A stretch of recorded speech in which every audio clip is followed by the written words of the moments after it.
Pourquoi mon grand amour ne vient-il pas? C'est le thème d'aujourd'hui en espérant que vous soyez inspirés par ce sujet.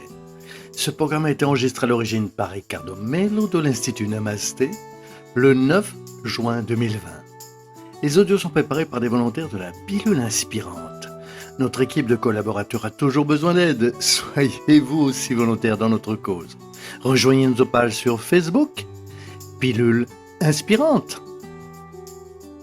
Bonsoir mes amis, bonsoir, je vous souhaite une excellente soirée. Nous commençons avec beaucoup de joie une nouvelle pilule du soir.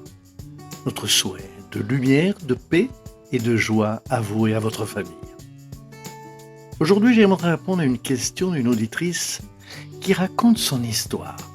Elle parle de ses rêves et de ses désirs en tant que femme, d'avoir une famille et de se sentir aimée. Et elle se demande pourquoi il est si difficile de trouver une personne spéciale.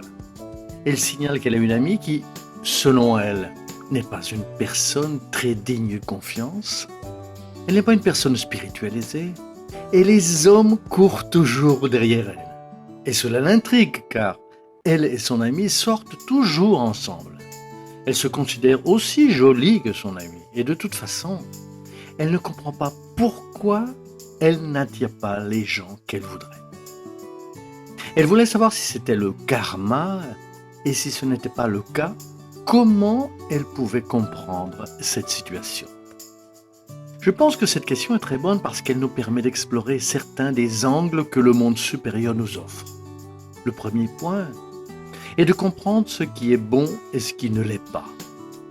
Le fait que nous voulions quelque chose et que cela n'arrive pas ne signifie pas que c'est mauvais. Et le fait que nous obtenions quelque chose que nous voulons ne signifie pas que c'est bon. Commençons par là. Rappelons que l'égoïsme veut toujours des choses typiquement égoïstes. Évidemment, c'est mauvais pour son évolution spirituelle. Et une personne qui traverse une certaine difficulté, comme un problème de santé, même si elle ne veut pas être malade, mais elle sait vivre avec. Cela peut être excellent pour sa maturité spirituelle. Alors, nous regardons à travers le prisme de la loi divine. Notre analyse doit être faite d'une manière plus mûre et différente. Quand on parle de relations affectives, c'est la même chose. Et c'est très important pour cette chère auditrice qui nous écoute de se demander ce qu'elle veut faire de mieux dans la vie aujourd'hui, alors que le grand amour qu'elle attend ne vient pas. Et cet amour n'est peut-être pas venu pour diverses raisons. Serait-ce à cause d'une vie antérieure? C'est possible. Il se pourrait qu'elle ait abusé de son libre arbitre en trompant d'autres personnes et qu'elle paie maintenant le prix pour apprendre à aimer davantage. C'est possible. Mais je préfère croire que ce n'est qu'une perception. C'est peut-être le bon moment existentiel pour vous consacrer de nouveaux projets, auxquels vous ne vous consacreriez pas si vous aviez ce grand amour que vous entendez. Ce qui ne veut pas dire qu'il ne peut pas apparaître demain, la semaine prochaine, le mois prochain, et ainsi de suite. Souvent, avant de nous réincarner, nous faisons diverses promesses au monde des esprits. Je vais retourner dans la matière et me consacrer au travail social. Je vais retourner dans la matière et faire ceci et faire cela. Nous promettons beaucoup de choses et souvent, nous ne tenons pas nos promesses. Les amis spirituels nous disent la nuit pendant notre sommeil, « Tu avais promis de faire quelque chose et tu ne l'as pas fait. » Nous mettons souvent de côté certains projets auxquels l'âme aspire, manquant ainsi des occasions incroyables de travailler sur nous-mêmes. Et peut-être trouverons-nous l'amour de notre vie dans l'un de ces projets. Je connais le cas d'une amie il y a de nombreuses années. Elle a rencontré son mari lorsqu'après une longue période sans étudier, elle a commencé à étudier le droit, un de ses rêves d'enfant. Elle était considérée comme trop âgée pour l'université, mais elle est retournée à la faculté. Elle a eu le courage. Et ils se sont rencontrés à l'université. Si elle n'avait pas eu le courage d'utiliser son temps libre après son divorce pour étudier le droit, faire ce qu'elle voulait, elle n'aurait pas trouvé son deuxième mari, celui qui est devenu le grand amour de sa vie.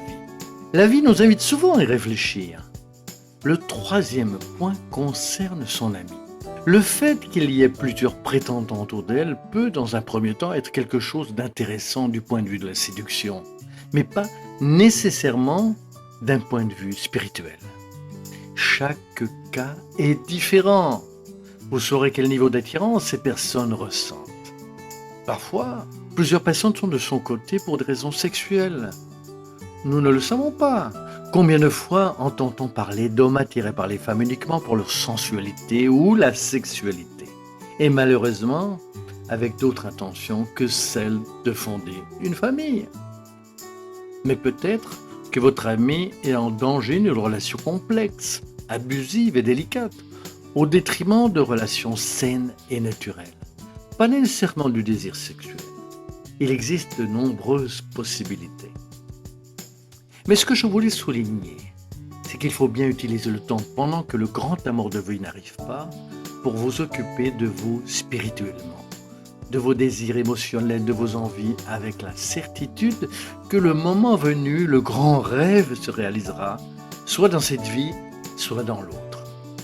Ah, mais ne dites pas ça, Ricardo. Bien sûr que si. Beaucoup de gens sont aujourd'hui comblés en amour, mais dans leur existence passée, ils n'avaient rien.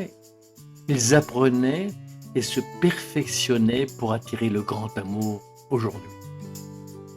Chaque cas est différent, on ne peut rien généraliser. Mais une chose est sûre, celui qui travaille son esprit, qui travaille son optimisme, qui travaille sa bonne humeur et qui prend soin de lui est prêt à attirer la prospérité dans la vie, dans tous les domaines. Et nous pouvons tous le faire. Et vous le savez déjà, mes amis, à bientôt, à très bientôt.